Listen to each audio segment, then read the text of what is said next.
Welcome to the deep dive. Have you ever, wanted to learn English but just felt completely lost about where to even start? Especially as a beginner. Oh, absolutely. You're definitely not alone if you have. It feels like this huge mountain, right? hmm Well, today, our deep dive is all about cutting through that confusion. We've looked at a whole stack of sources to find a clear, practical path for you. Exactly. Our mission, really, is to help you speak better, think smarter, and just feel genuinely confident using English, starting right from day one. Precisely.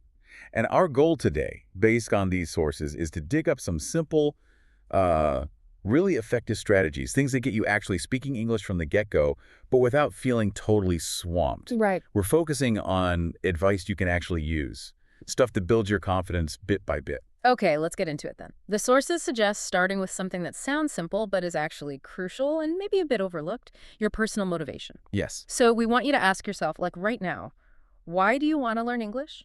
Is it for work? Maybe a better job? Uh-huh. Or travel, Uh-huh. or school, Mm. or is it simply about wanting to speak confidently, Mm. in any situation? And the insight from the sources here is just how vital that why is. It Yeah. stops being just a nice idea and becomes your actual goal, your target. Okay. And that goal, well, it acts as your motivation. It keeps you going, especially on those days where it feels tough. Yeah, the hard days. Exactly. And the practical tip is super simple. Write down your reason. Seriously, write it down. Put it somewhere you'll see it every day. Maybe stick it on your monitor or your fridge. Like a reminder. A constant reminder. It works like an anchor. Okay, that makes sense. Now, here's something interesting. Our sources kind of push back against a common idea, Mm-hmm. which is that beginners need to immediately, dive headfirst into complicated grammar books. Right, that's a big one. But the advice here is different. It's start small, focus on the absolute basics first. That's exactly it. The foundational bits are surprisingly simple. Start with just basic words like hello, thank you. I am fine. What is your name? Things like that. And then right away, move to really common sentences. Like, Well, my name is Rahul, or I live in Delhi. I like music. Things you might actually say. yeah. The power is that they're useful immediately. Yeah, they really are the building blocks, aren't they? Totally. And the sources are really clear on this tip. Speak them aloud every day, even to yourself. Yes. It's like you're building muscle memory, making those phrases feel natural in your mouth. Which leads us straight to maybe the most critical point. Sounds obvious, but it trips so many people up. What's that? You just cannot learn to speak English without, well, speaking it Mm-hmm. actively. Right, makes sense. And the surprising thing isn't just that you should speak, but why even just 5 minutes a day is so powerful. It's not just repeating things. It's actually building new pathways in your brain, developing that muscle memory in your mouth and mind. It's way more effective than just, say, reading silently. Okay, so active speaking, and we've got some really practical ways to do this daily practice, right? Even if you're completely alone. Absolutely. You could talk to yourself in the mirror, describe what you see, or maybe narrate what you're doing. Yeah, like I am brushing my teeth or I am cooking rice. Simple stuff. Or even record your voice on your phone and listen back. That's a good one. It might feel a bit, well, silly at first, talking to yourself. Definitely. But honestly, this is how you build fluency. Our sources really emphasize getting comfortable with the sound of your own voice speaking English. It's a huge step. Okay, so you're doing the basics, talking to yourself.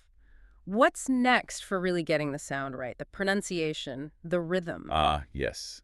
The sources point to a really powerful technique for beginners here. It's called the repeat after me method. Okay, repeat after me. How does that work? Super straightforward, actually. You watch English videos, short ones are good, and you just repeat exactly what the speaker says. Like mimicking. Exactly like mimicking. Like an actor learning lines. You copy the sounds, the way their voice goes up and down, the rhythm. And for this, the sources say start simple, right? Don't pick like a complex lecture. Definitely not. Think cartoons, maybe children's shows, or short dialogues. There are even specific YouTube channels like Let's Speak English, designed for this. Why simple?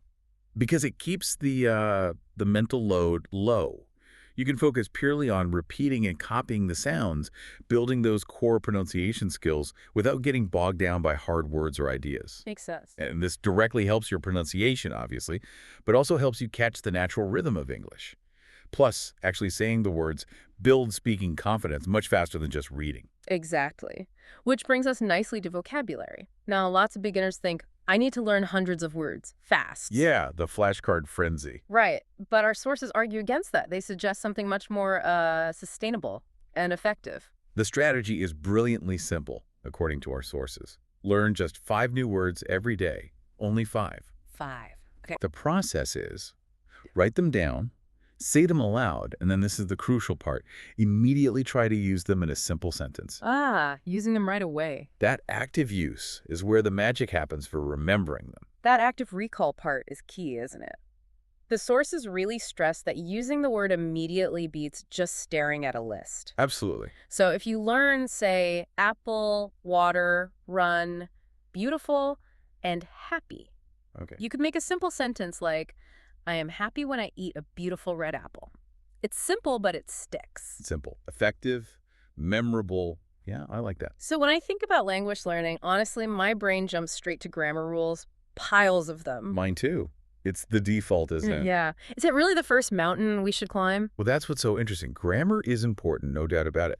But the sources strongly suggest it's not the first thing to obsess over as a beginner. Really? Yeah. The initial focus should actually be more on listening, just listening to how English sounds, building that foundation in your ear first. Okay, listening. Why is that so important early on? Well, the principle, based on the research, is that even if you don't understand every single word, your brain is doing this thing called passive language acquisition. It's sort of absorbing the sounds, the rhythm, the intonation, the flow of the language. So even if I'm lost, something's happening. Exactly. It's training your ears, almost subconsciously. It's prepping your brain, making it easier to speak more naturally later on. So practical tips, listen every day. Every single day. English songs are great. Short podcasts, like this one.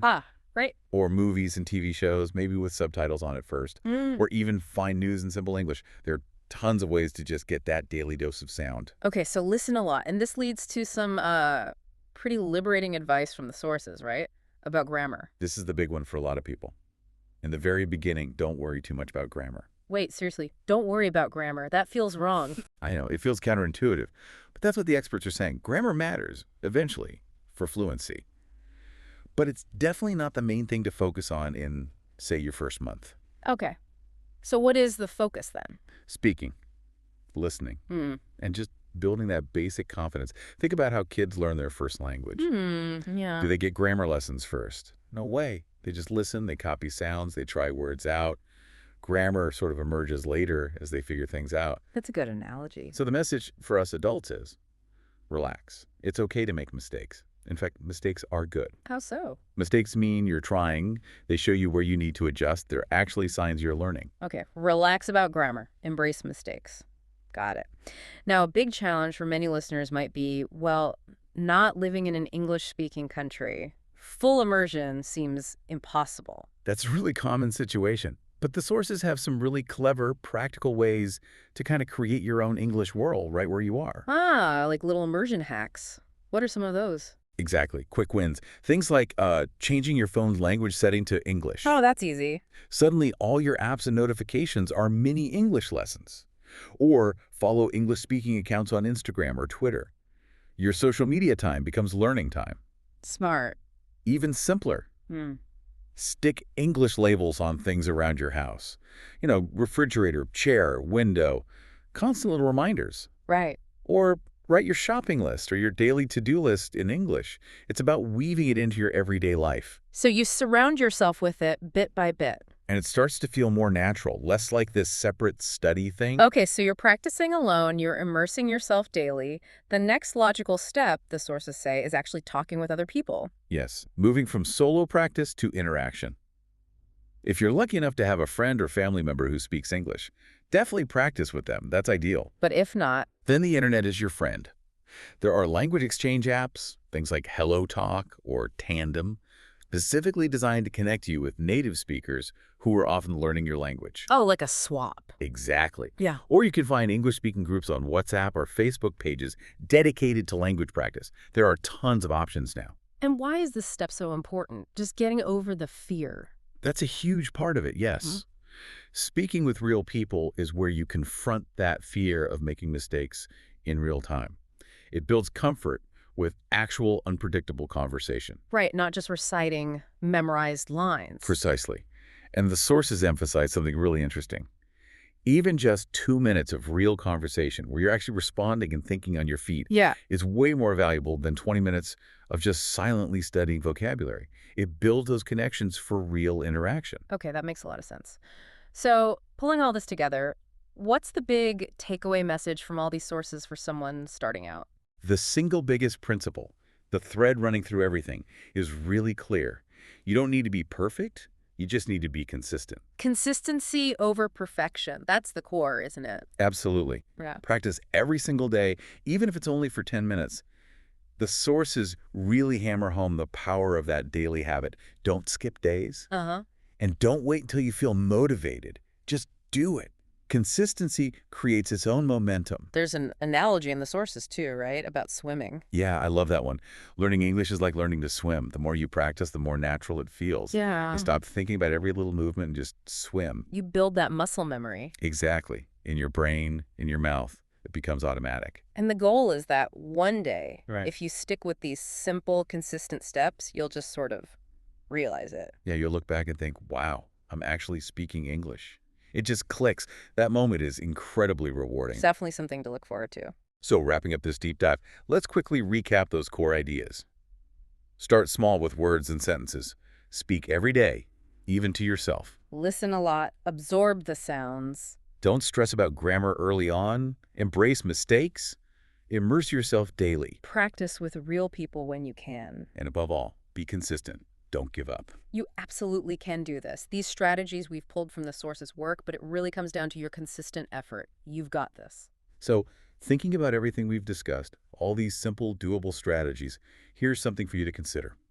What is one small, consistent step you can commit to starting today, right now? What's one thing you'll do to really start immersing yourself in your English learning journey?